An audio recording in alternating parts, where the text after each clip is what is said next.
Advance.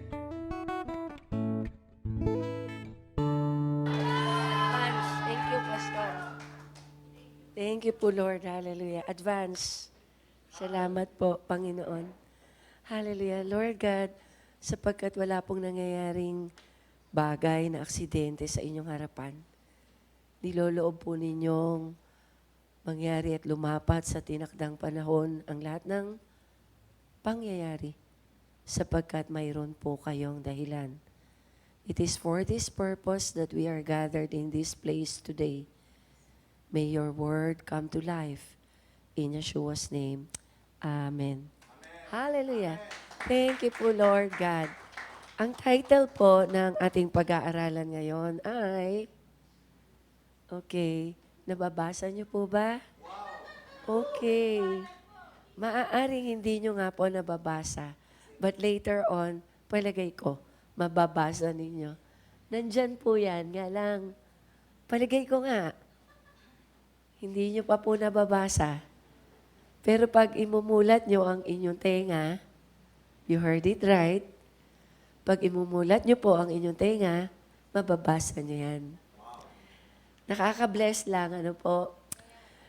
Sa Google search, noong inulan ng mga drone missiles ang Israel, ang sabi po ng isang nagli-lead ng prayer group na ina-attendan ko, the most searched item on Google in Israel that time was not Iran, not drones, not missiles, not even rockets. Nung araw na yon, na umulan ng missile, drones, and rockets sa Israel, ang most searched was Psalms of Protection. Wow! Glory to God. Hallelujah. That's something. No other thing was Googled in Israel that time but Psalms of Protection. Ang daming tao sa Israel nung time na yon na record ni Google, hindi nila sinearch yung rockets, missiles, drones. Hindi yun. May nag-search din doon.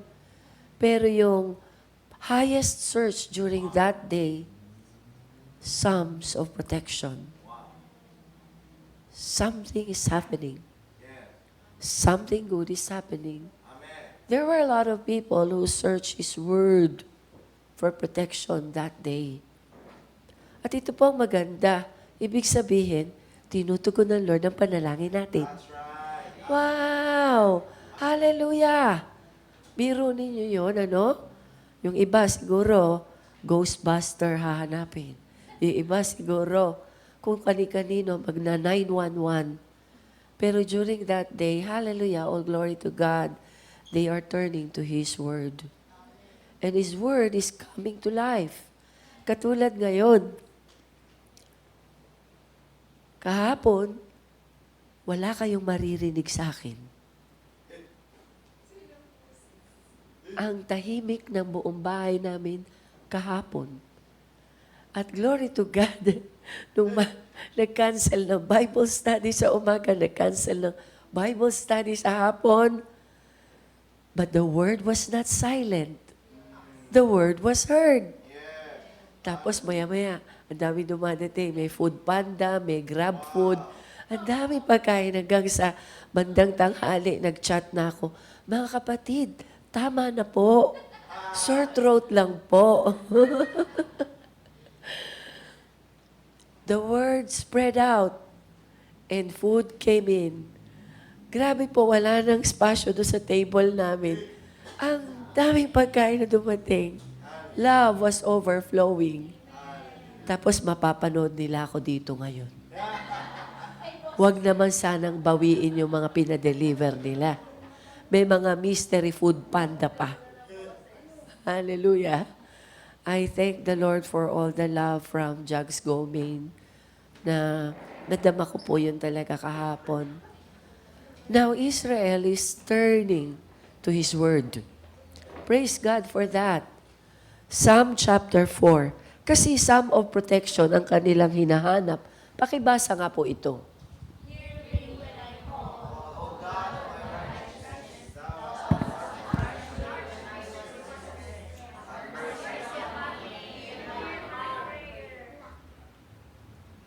Ulit po.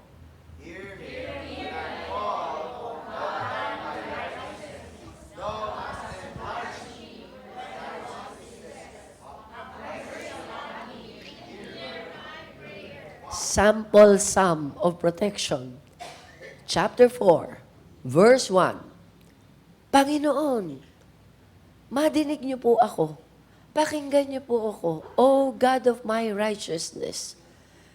Hinighlight ko po ito, binold ko itong line na ito. Thou hast enlarged me. You see, you talk about becoming like a giant in your prayer life. You talk about becoming a giant when you call out to the Lord in your time of distress, in your time of your greatest need. Doon ka magiging mistulang giant. Wow, takbo ang kaaway sa iyo niyan. You know, ang psalm talagang nagpo-provide sa atin ng shield. Ang awit nagpo-provide sa atin talaga ng great help. Nung maliit kami, tinuturuan kami ng aming nanay, kapag natakot, huwag ka sumigaw. Kumanta ka. Kaya kami nung araw, pagka natatakot, kumakanta kami ng mga Sunday school songs namin. Nung minsan, meron akong pinagpe-pray na may sakit. Nararamdaman ko yung takot ng family. And we were there, we were given access doon sa pasyente. And then suddenly, I just felt myself na wanting to sing. Tapos kumanta lang ako, there is power, power, wonder-working power in the blood. And then all of a sudden, yung family parang bigla silang na-empowered, bigla silang lumaki, parang giants na nag-grow yung faith from within them. You see, awit can give us something like this. Most especially, yung power nung song na ating inaawit. Pastora, hindi yan ang ibig sabihin yan. Pwede mo sabihin, hindi yan ang ibig sabihin yan. Pero para sa akin, nung sinabi ng psalmist, Thou hast enlarged me. Nakita ng kaaway, bigla-biglang yung ketepong na takot, na nangangaykay. Bigla-biglang, boom! Sabi ng kaaway, takbo! Giant pala yan nung tumindig. Wow! Let it be you. Amen. Sabi na sa Isaiah 54, konting background, dito sa Psalm of Protection, in righteousness you will be established. Pakibasa po. Tyranny will be far from you. You will have nothing to fear. Terror will be far from you. It will not come in here. Hallelujah. See, It is I who created the lamp, who finds the coals in its flame, forges a weapon fit for its work, and it is I who created the destroyer for your arrow. ang ganda po nitong, anong to verse ito mula sa Isaiah. Tingnan niyo yung verse 17. Ito alam niyo lahat. No weapon formed against you. Praise God. Hallelujah. Pangako ng Diyos, no weapon formed against you will prevail. And you will refute every tongue that accuses you. Every single person in the United Nations that accuses you. Every single person running down the street with banners crying, genocide. You will refute every tongue. Hallelujah. Pero tingnan mo itong verse 16. Balikan natin ito. See, it is I who created the blacksmith who fans the coals into flame and forges a weapon fit for its work. What weapon was that being forged in verse 16? In the times when multiple drones were flying doon sa skyline ng Israel, they called for help. The psalm of protection.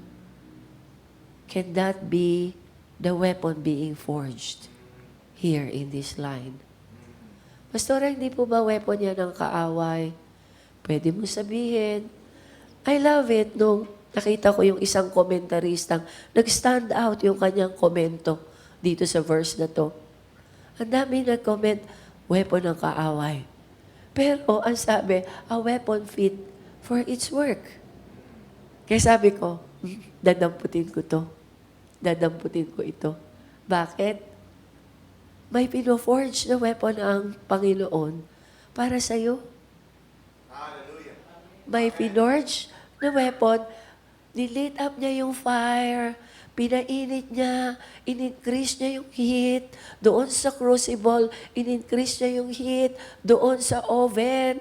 Pagkatapos nung heated na, well-heated na, nilalagay niya yung kanyang metal na gagawing weapon. At pagkatapos habang pino-forge niya yun, binabayo niya yun, pino-forge niya yun, nasa sa isip niya, ikaw. Yung weapon na yun, actually, yun mismo yung sinearch nila doon sa Google nung araw na yun. Psalm of Protection. Sabihin mo nga po,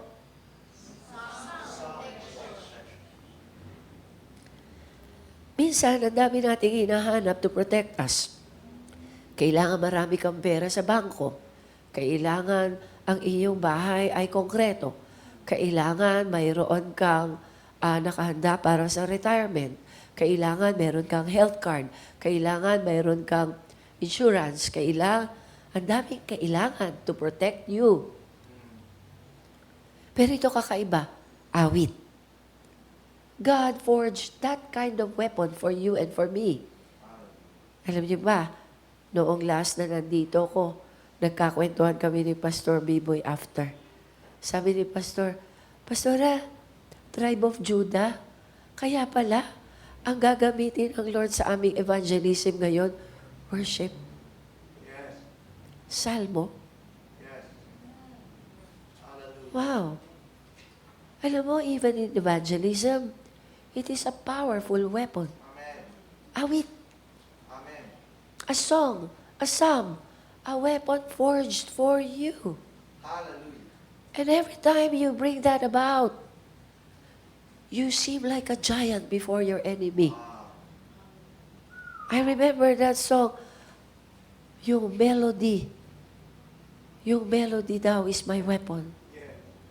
Pino-forge ng Lord yun sa heart mo. Hinuhol man ng Lord sa heart mo hanggang kaya mo na itong panindigan, hanggang kaya mo nang awitin kahit anong hinaharap mo. Hallelujah. Kung bakit itong nakaraang 2-3 linggo, ang dami kong pinuntahan na ang titindi ng pangangailangan. But the Lord showed me how He is forging a very potent weapon inside all of us. Wow. Hallelujah. A weapon forged for you. Hallelujah. My weapon is a melody. Yes. I raise a hallelujah. That's my weapon. A melody. Ginulo ka na ng kaaway ko, takot-takot na terror ang binuho sa'yo. Pambihira yung mga soldiers, yung mga IDF nag-gather around, singing. Litong-lito yung kaaway. Kala ko kayo nililito namin. Akala ko kayo tineterrorize namin. Sila ang neterrorize. Bakit? Nakaka-terrorize yung sound ng melody. Amen. Hallelujah. Hallelujah. Praise the Lord. We are in this special period of time. Kaya sabi ko sa inyo, walang aksidente. Bakit? Next week pa ako dapat. Nga lang, next week, anniversary ng church natin sa Trinidad.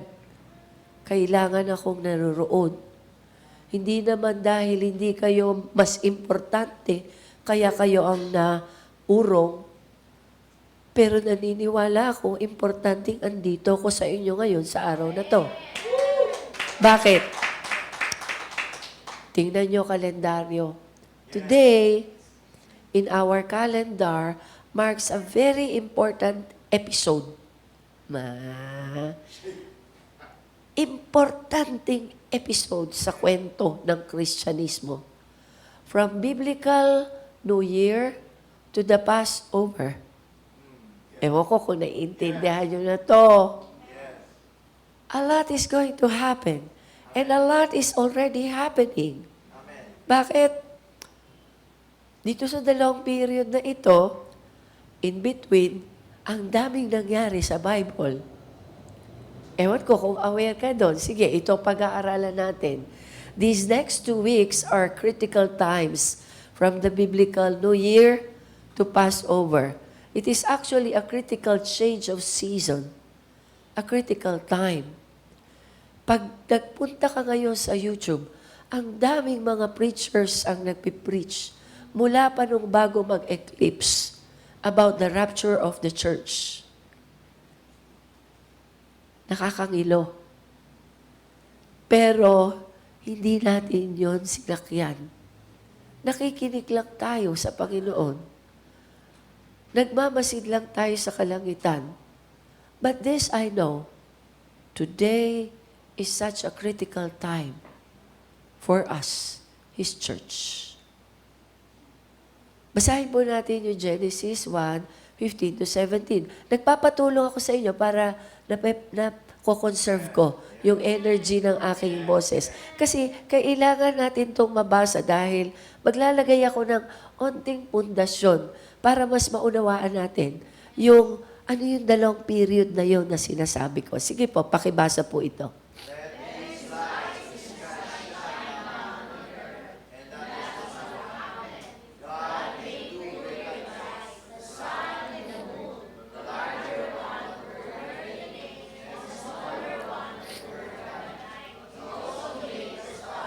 Pundasyon, konting pundasyon. Dalawang liwanag. One to govern the day and one to govern the night. One is larger, the other is smaller. Now keep that in mind. Kasi bakit ginamit dito yung salitang to govern the day, to govern the night? These are governmental systems na ini-introduce ng Lord sa atin. Ano yung governmental systems na yan? Dito po sa Genesis 1, tinutulungan tayong makita natin yung framework para mauunawaan natin yung government ng Lord dito sa lupa. Ever since, mula Genesis chapter 1, hindi inalis ng Lord yung dalawang pagbabasihan ng kanyang kalendaryo. The sun and the moon. Kung bakit mayroon ngayong tinatawag na solar calendar and lunar calendar.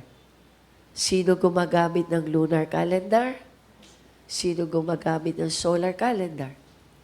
Kung kaya lahat ng pangyayari ngayon, hindi natin pwedeng itsapwera ang Israel.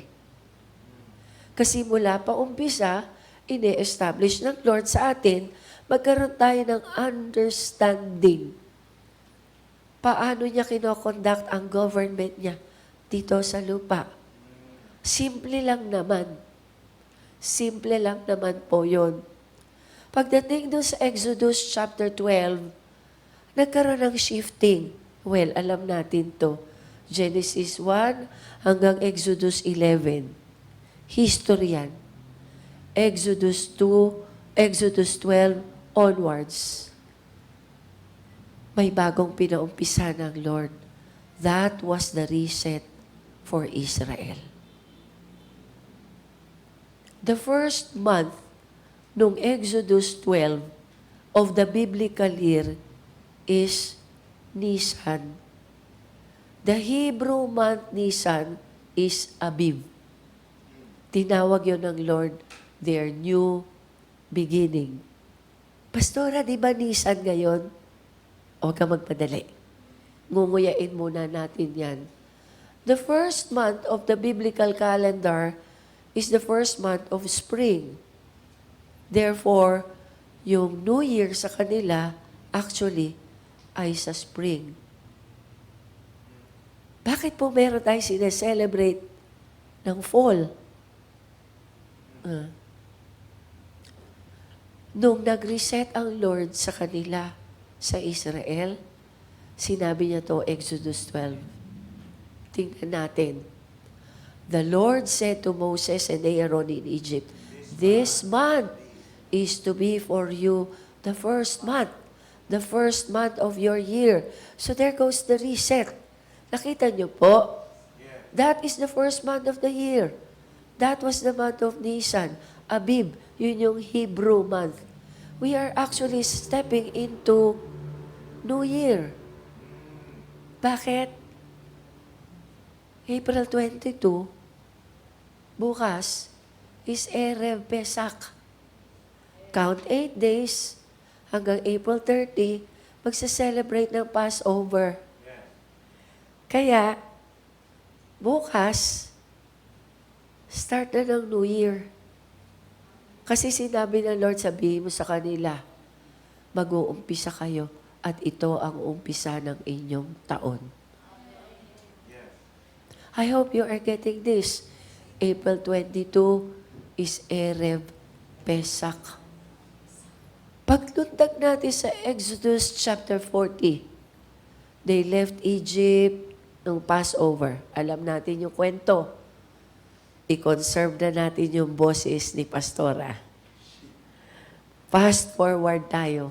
They left Egypt at Passover, 15th day of the first month. Kalimutan na natin na, hindi yung first month, Pastora. Sinabi kasi ng Lord sa kanila, ito na first month ninyo. So, on the 15th day, they left Egypt at Passover, first month. Pagdating sa chapter 40, yung kwento na mula nag-run doon sa Exodus 12 hanggang chapter 40, it ran for 1 year. It covered the whole stretch of 1 year. Now, the last chapter of the book of Exodus is exactly a year after. So, nung matapos, chapter 40, isang taon na lumipas doon. After the New Year, hanggang Passover, ang daming kwento. Lahat ng kwentong nangyari doon sa sinabi ng Lord sa Exodus 12, New Year nyo ngayon. Hanggang matapos yung 10th plague, naglagay sila ng blood ng lamb doon sa lintel, doon sa doorposts. Ang daming miracles na nangyari. Ma-excite ka. Ma-excite ka, kapatid. So, Exodus 40 is the first month of the second year. They're living out of bondage. They're living out of Egypt is actually the first month of the second year. Yung pag-alis nila, yun yung umpisa ng ikalawang taon nila. Pastor, paano nangyari yung isang taon yung pagitan? Mga kapatid, tingnan po ninyo ito. On this day, doon sa Biblical New Year's Day, dalawa ang nangyari nung araw na yon. Isa, they set up the tabernacle. Ikalawa, the Spirit and the glory of God filled the tabernacle. Balik tayo onte ha, para wag mawala sa isip nyo. In between, noong New Year, hanggang matapos ang Passover, ang daming miracle. One of the greatest miracles. Tapos na yung 9 plagues na binato ng mga palaka ang mga Egyptians. Na yung lahat ng plague, salot na naging blood yung kanilang water system. Nagkaroon ng maraming lice and gnats. Nagkaroon ng mga boils. Nagkaroon ng matinding kadiliman. Lahat ng yun natapos na. Pero nung in-stage ng Lord sa kanila yung reset, nung inumpisa ng Lord sa kanila yung kanilang reset. Excuse me po. Nung inumpisa ng Lord sa kanila yung reset, yung pinakamatinding plague ang dumating. The death of the firstborn ng lahat sa Egypt. Imagine mo yung, ano ba yung, merong anointing ang araw na ito para sa atin. Anong anointing available sa iyo at sa akin? Kung ang katumbas nito sa history ay yung death ng lahat ng firstborn, ng lahat ng umalipis sa Israel. Pastora, mamamatay lahat ng kaaway ko? Alam ko, yan na nasa isip mo. Pero kapatid, hindi baga nung sila inalis doon sa 400 years of bondage, is miracle enough na ngayon, bakit ba sila pinakawalan? Bakit ba sila pinaalaya? Bakit ba sila inalis doon? Hindi baga, sige, that they may worship. Because nung araw na yon, pino-forge ng Lord yung protection nila. At yung completion ng protection nila, noong araw na yon, nirelease ng Lord. Kaya kailangan, maialis na sila doon, that they may worship. Because in worshiping, you are being granted your full protection. Every time you glorify the name of the Lord, protection comes upon you. Every time you sing, every time you parade the names of the Lord, every time you dance in worship, protection in a different way, protection in a different form, protection with a different sound, protection with a sharp edge comes over. You seem like a giant standing. Wow! Alam mo, nung araw na yun, they set up a tabernacle. Yun unang nangyari. Bakit? Sa tabernacle sila mag-worship eh. Ikalawa, the Spirit and the glory of God filled the tabernacle. Wow! Hindi lang sila nag-build ng tabernacle. Mayroon pang dumating doon sa tabernacle. The Spirit and the glory of God. Wow! Nguyain mo yan, kapatid. Bakit? Itong episode na to, sakto, yan yung anointing ng araw na to. Okay? Kaya hindi aksidente. Next week ka pa, pastora eh. 1 Corinthians 6, 19 to 20. Pakibasa po natin to. Or do you?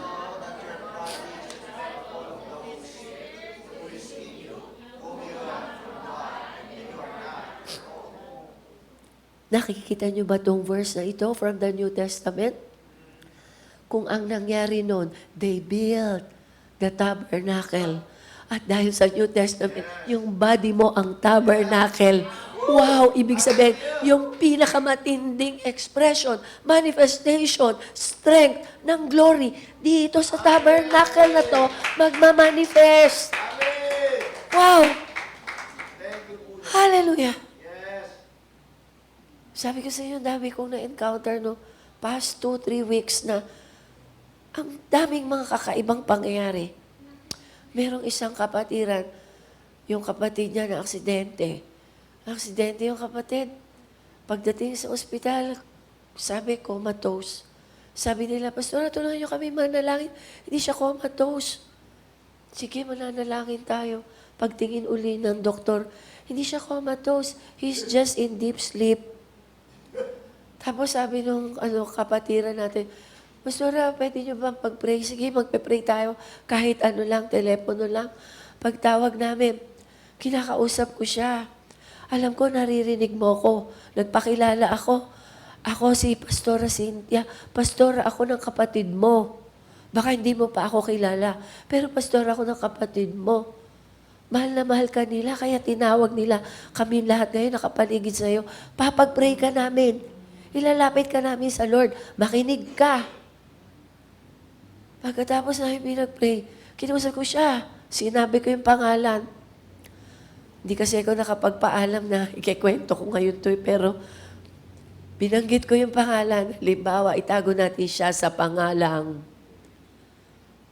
Brad. Brad, sa pangalan ni Jesus, daluyan ka ng breath of life. Pagkasabi ka ako naman, nagko-command lang ako, nagpe-pray lang ako, ganon. Hindi ko alam kung ano nangyayari. Pagkatapos namin mag-pray, naririnig ko lang maingay sila doon sa ICU.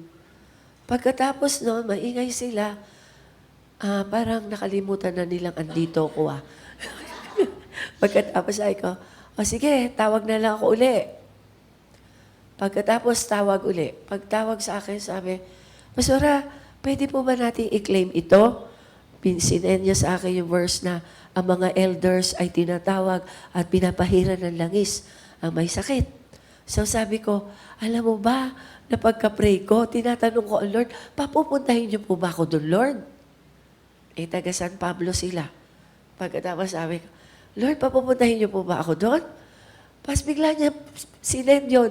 Ay, ito na confirmation. Pinapapunta ako doon ng Lord. So, kinabukasan, punta ako doon. Meron ako, hinila, halika, pag-drive mo ako, punta tayo doon.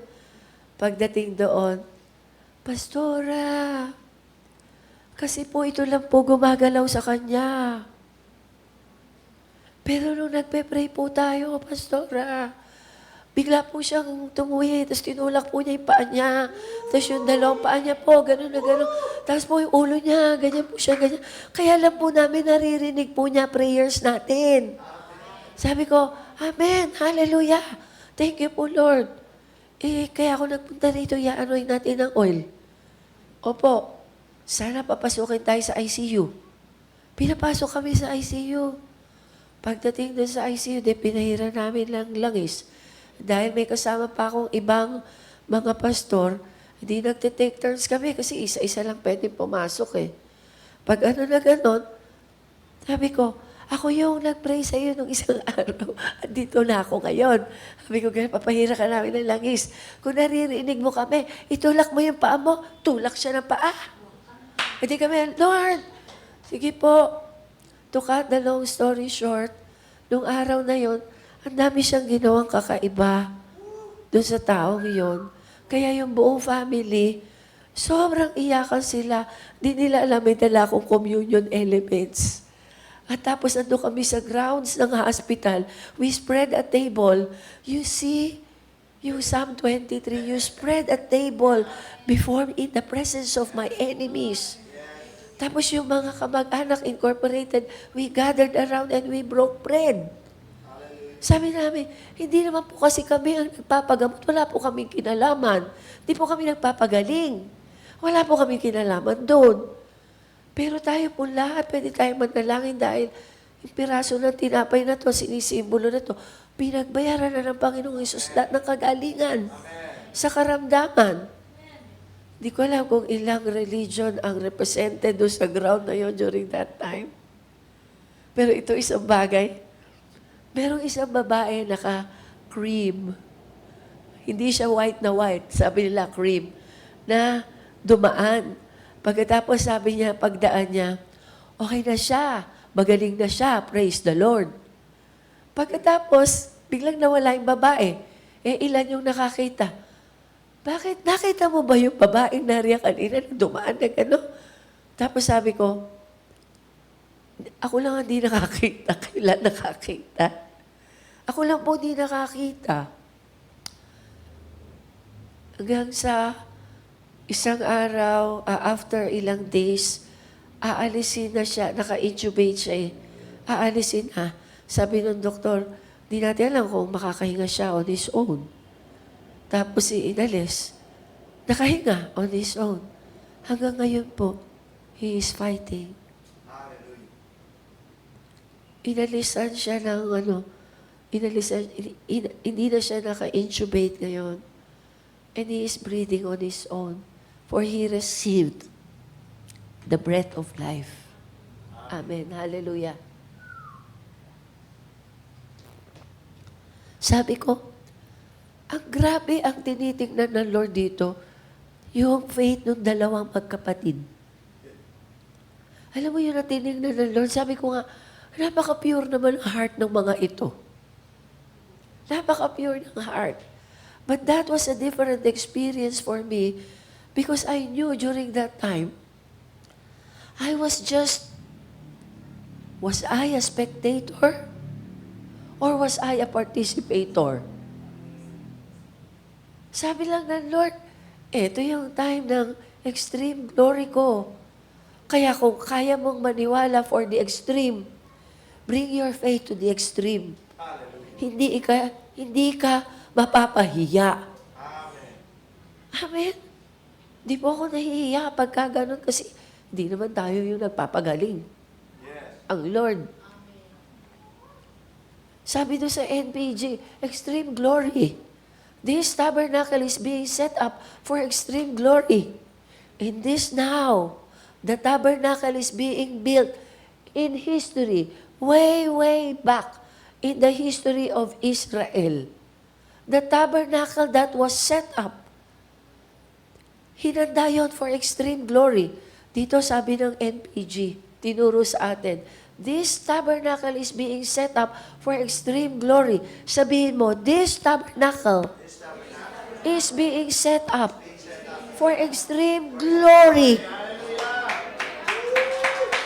The Spirit and the glory will find a place here. Amen. In this now. In the anointing of this very day. Wow! Hallelujah! The Spirit and the glory. Kasi bakit? Yun yung nangyari. Nung araw na yon, they built up the tabernacle and the Spirit came to fill the tabernacle.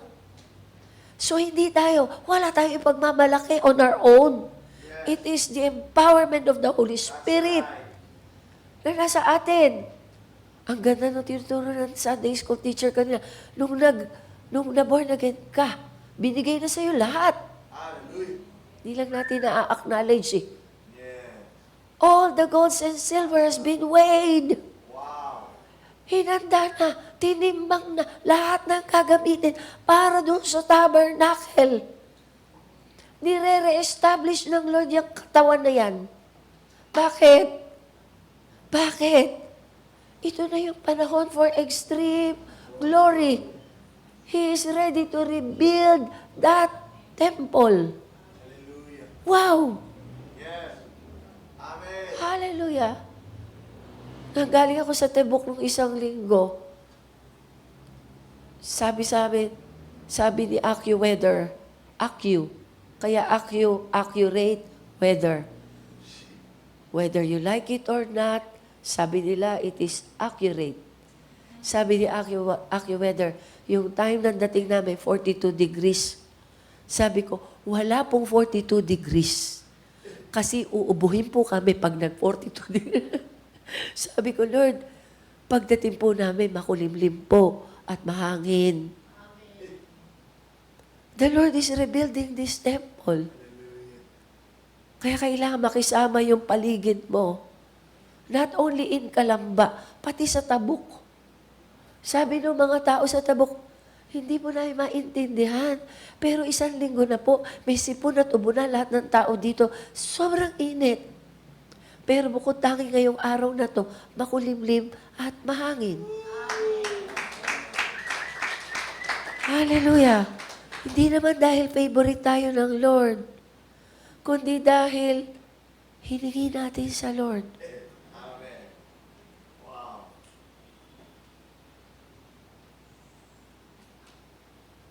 Pero hindi ganun lang yun. We need to pay the price. We need to pray the price. Sometimes manalangin lang, natatamad pa tayo. Now here's the call. Dahil extreme glory na ang sinasabi ng Lord sa atin, ito na ang call. All hands on deck. Nung inulan ng drones ang Israel, nagtawag ako ng intercessors. Ang sabi ko, all prayer shields up. All shields up. Pag nagtawag kasi ako ng gano'n na alert sa mga intercessors, alam nila. Alam nila. Lahat ng prayer na kaya mong isampa mo. Kailangan nila yung shield natin ngayon. Mali ba? Ang nire-represent pa naman ng shield, faith. Yes. Lahat ng faith mo. That's right. Paano ba yun? Mustard lang. Ito yung call, all hands on deck. Magsama-sama tayo, pare-pareho tayong magpe-pray. Kailangan ng ating panalangin. It will not come without a price. Kala ko po ba the Lord already paid the price? Pero tayo, sa atin, sarili, tayo yung magre-receive. Itong body na to ang magre-receive ng extreme glory. Itong body na ito ang magiging carrier noong glory. It will not come without a price. Sabi na sa NPG, there's going to be extreme glory, but at the same time, extreme evil. Remember the tales of the two cities? Yung pinakamaganda, yung pinakapangit, yung pinakamahusay at when glory breaks out, people receive miracles. In between the New Year to the Passover, ang daming miracles ang natanggap ng mga Israelita. Bakit? Yung lahat ng mga binulutong, lahat ng mga kinuto, lahat ng mga napeste, ng mga Egyptians, imbis na magmaktol at magalit sa kanila, bumait pa. Miracle.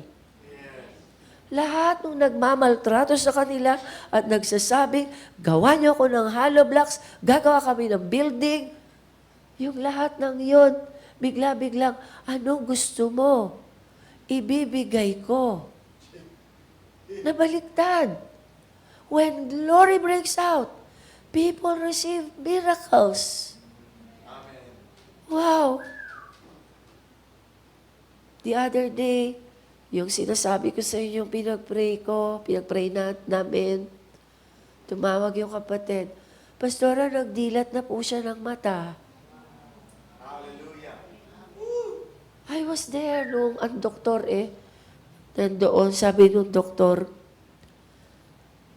hindi ko na po ito sa inyo, baka po malapit na tayo dun sa time na sasabihin ko na sa inyo na baka wala na tayong hinihintay. Patawarin niyo ako ha. Pero sabi ko ba naman ano ba naman itong doktor na hindi nagbibigay ng hope? At sabi niya, baka po malapit na tayong dumating doon sa punto na baka sasabihin ko na po sa inyo na wala na tayong hinihintay. Sinabi mo na nga Parang gusto ko sabihin na gano'n. Pagkatapos sinabi niya na, kasi tingnan mo naman, namamaga yung utak niya. Kasi tingnan mo naman, nagdudugo yung gano'n niya. Kasi, ang dami niya kasi. Tapos sabi ng kapatid, hindi po kami gumigive up kasi buhay po ang Diyos. Sabi ng kapatid. Alam mo, hindi ako humingi ng dispensa sa doktor. Sabi ko sa kanya, kasi po may Diyos po buhay. Sabi kong gano'n, buhay po ang Diyos. At binayaran na po niya lahat. Hindi ako nagdispensa na, pasensya na po kayo pero kasi iba po kami sa inyo. Hindi ako nanghingi ng pasensya. Ba't ako hingi ng pasensya? Sabi ko na lang, when glory breaks out, then you will see, then you will know. Nakaka-bless lang kasi meron pa. Yung ating isang pastor, meron pinag-pray. Yung isang pinag-pray, gano'n na rin, agaw buhay. Bigla-bigla, tumayo. Merong isa. Kaya kanina nabibless ako nung sinabi ni Pastor Biboy, unahin natin to. Ang dami kasing may sakit. Pag-pray natin to. Bumangon ka. Ayun din po. Talagang babangon. Kasi bakit? Time ngayon for miracles. Amen. Amen. When glory breaks out, people receive miracles. Hindi lang yun. They yumaman sila. They plundered Egypt. They plundered. Ay, yayaman nila. Yung dating slaves kanina, biglang bilyonaryo ngayon. Wow! Yung dating puro putik yung mga nasa mukha, biglang hanggang dito yung kwintas. Wow! On that day, people will not jump up and down and run in joy. On that day. Ito sabi sa NPG, that every single person will fall down face on the ground in the fear of the Lord. Naghihintay ako sa Lord ng bigyan niyo po ng substance ito dahil hindi ko ito mapipreach kung wala akong paninindigan. Okay, si Solomon, siya pinagtayo, yung pa naman na reading natin ngayon. Ni-reject ng Lord si David, hindi siya magtatayo ng temple.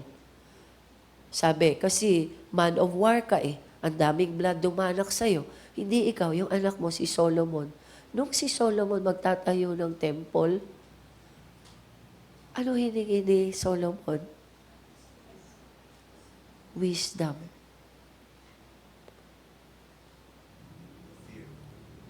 Ano ba yung wisdom? The fear of the Lord. So this time it's going to be different. Pag merong binuhay ang Lord sa mga patay, pag mayroong may sakit na pinagaling ang Lord, pag mayroong cancer, HIV, AIDS, lahat ng imposible, pinagalingan ng Lord. Kapag ganun na ang nangyayari, this is what is going to happen. People will not jump up and down for joy. They will no longer run in joy. Instead, they will fall on the ground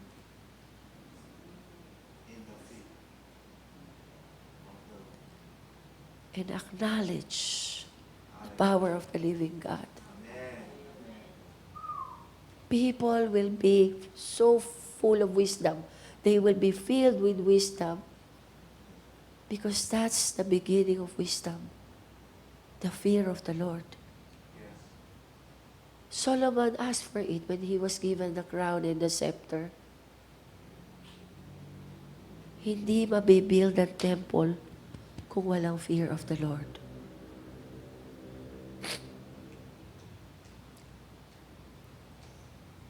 That's glory. Old Testament characters, there are many Old Testament characters who were called for glory. Si Abraham, si Jacob, si Moses, si Samuel, si Isaiah. I would like to introduce the word Hineni. Sabihin mo, Hineni. Pronounced Hineni. This is an important Hebrew word meaning, here I am. Sabihin mo, here I am. Timing na timing, andito yung ating mga new batch who will take part doon sa mission exposure trip para doon sa gagawing evangelism dito sa Quezon City. Here I am, yun ang ibig sabihin nito. Hineni connotes being completely present, being completely available, immovably surrendered, yielded, having a readiness to do whatever is asked. Wow! Ang ganda pala nung Hineni. Ilang beses ko nang nakwento sa inyo, every time pumupunta ako sa prayer garden sa Mount Hermon or sa Touch of Glory, pag nag-e-enter ako ng prayer cell, yun lagi ang una kong sinasambit. Lord, andito na po ako. Hineni. Napaka-importante that we enable ourselves to be available for the Lord, to be completely available, immovably surrendered, kahit gaano pa yung laman ng utak natin na ang gagaling at ang tatalino.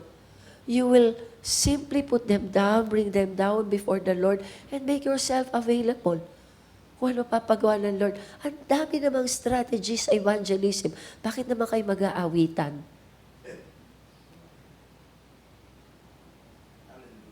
Salamat sa Panginoon, nakikinig ang pastor nyo. Ang sabi lang ng pastor nyo, Hineni. Hineni. Yielded. Having a readiness to do whatever is asked. Wow. Hineni was the response of many of the great figures in the Old Testament to the call of the presence of God. Hineni. Hineni also is an attitude, a disposition of entire being, possessed by those who please God. Hineni. Attitude pala yun. Kung kaya pala, nung araw, excuse me po,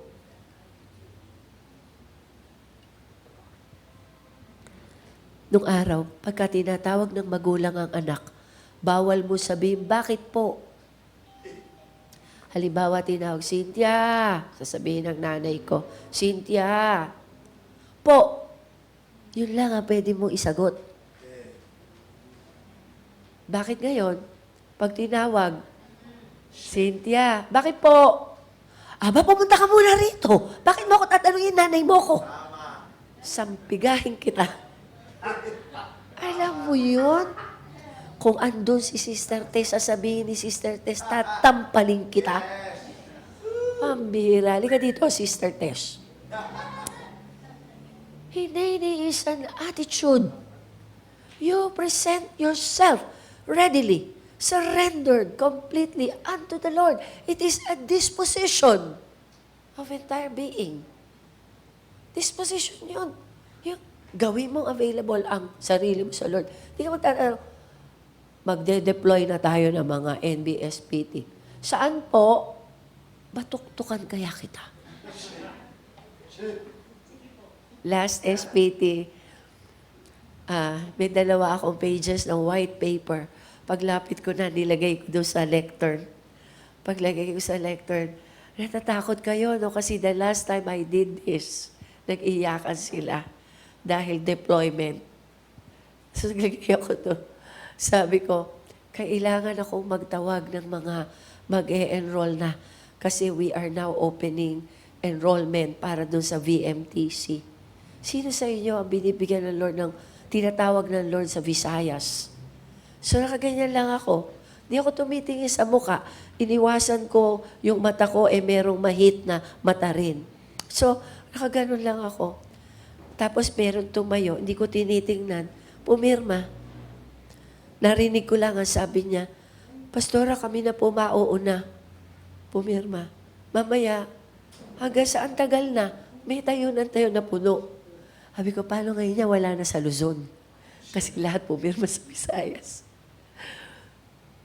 Hindi. Hindi ka magtatanong, saan po sa Visayas? Ayoko po sa Giwan. Saan mo gusto? Sa G2. Bisaya Gate 2. Hindi, Gate 1. Ang mga usapang mangga nila Luta kanina. Anong mangga ang paborito ng lolo? Di, Apo Mango. Hinay is an attitude, a disposition of the entire being. Nandun ito nakapaloob doon sa gustong ma-please ang Lord. We can cultivate this God-pleasing disposition in our own souls today by offering the simple prayer to God. Here I am. Andito na po ako, Lord. Here I am. Use me. Hineni expresses readiness to give yourself in total availability. Here I stand, unmovable, which means giving full attention to hear what God is saying and willing to fulfill the requested task. Natuwa ako dun lahat. Ang dami pumirma doon sa white sheet ko. Tapos at the side of their name may nakalagay kung siya ay sender, kung siya ay goer, kung siya ay mover. Ang daming goer. So meron na tayo estudyante sa VMTC. Kasi July, tatawid na tayo. Come to think of it, ilang pagkakataon lang pala yung training sa sandali. July, tutulak na tayo. Nagdo-double time ang kaaway ng Diablo? Oo. Pero tayo ahead of time. Bakit? Every time you make yourself available to the Lord, hindi hahayaan ng Lord, mahuhuli ka. Amen. Di hahayaan ng Lord. Hineni. Hineni is not only expressing the place where the person physically is, but implies complete presence. Hindi lang niya sinasabing, andito po ako sa altar ng QC. Hindi po yun lamang. It implies complete presence na andito po ako, spirit, soul, and body na ako. I am making myself available. This answer marks a turning point in the lives of those who have responded to God with His Word. Minention ko sa inyo kanina kung sino yung mga Old Testament characters na nag-respond ng ganito sa Lord. Samuel is one. Samuel said, Hineni, I'm listening. Ay, tinuro po yun ni Eli sa kanya eh. Pero sasabihin ba niya yun kung di naman niya gusto? Hineni, I'm listening. Sabi ni Samuel, si Isaiah, Hineni, send me. Sabi nga, Hineni is the right way to respond to God whenever He calls. Hindi ka magtatanong, bakit po? His desire should be our command. Amen? Wala nang ibang mas importante kundi yung desire ng Lord. Kasi bakit? Walang ibang purpose yung pagkatao mo kundi i-please ang Lord unto His glory. Amen? Kaya yung ating katawan, itong tabernacle na to, once it is lifted up, makikita mo, yung Holy Spirit darating. Ang ganda ng Sunday school kanina. Ang sabi ng Sunday school teacher, ano kailangan mo? Kailangan mo ng tao? Ano kailangan mo? Kailangan mo ng budget? Ano kailangan mo? Kailangan mo ng artistic na tao, mekaniko na tao, technical na tao. Ano kailangan mo? Kailangan mo ng pasaway? Papadala ka ng Lord ng pasaway na tao. Jugs go QC. Amen. Hineni. Amen. Hineni. You don't understand. Jugs go QC. Hineni.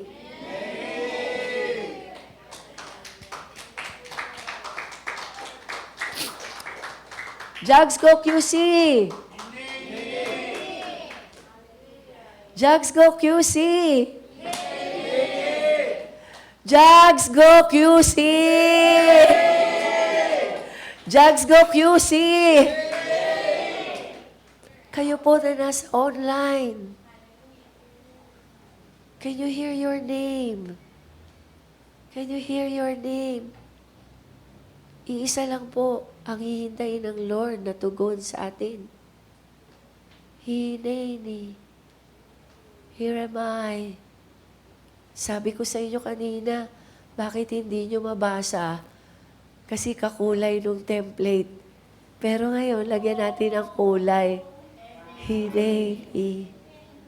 Ito po yung title ng ating lesson today. Hineni. Aba, Father, salamat po. Hindi po namin sasabihin, ready na kami sa mga miracles. Hindi po namin sasabihin, excited na po kami doon sa wonders, signs and wonders and miracles.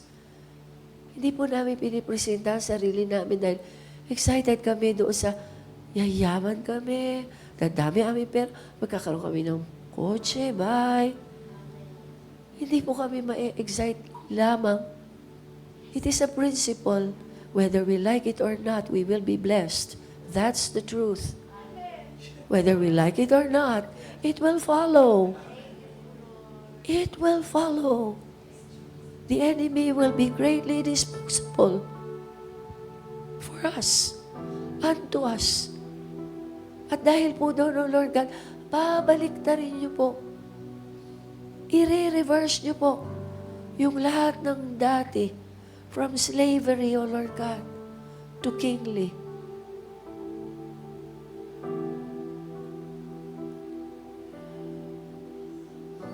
Amidst the rockets, O Lord God, top search, some of protection. Lord,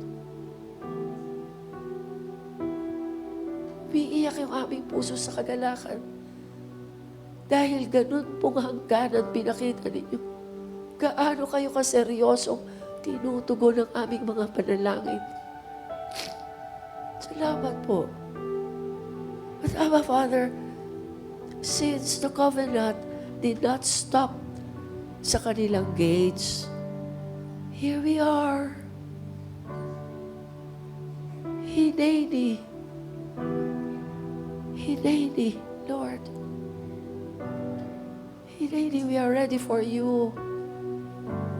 Abba Father, from Exodus 12, ang dami niyo pong pinakita at pinamala sa kanila. Wala silang tubig. You quench their thirsts. Gusto nila meat.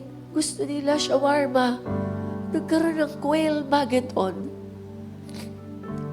Naiinitan sila. Mayroong mobile na umbrella. Merong mobile na pillar of cloud. Lord, may foretaste na po kami ng lahat ng ito.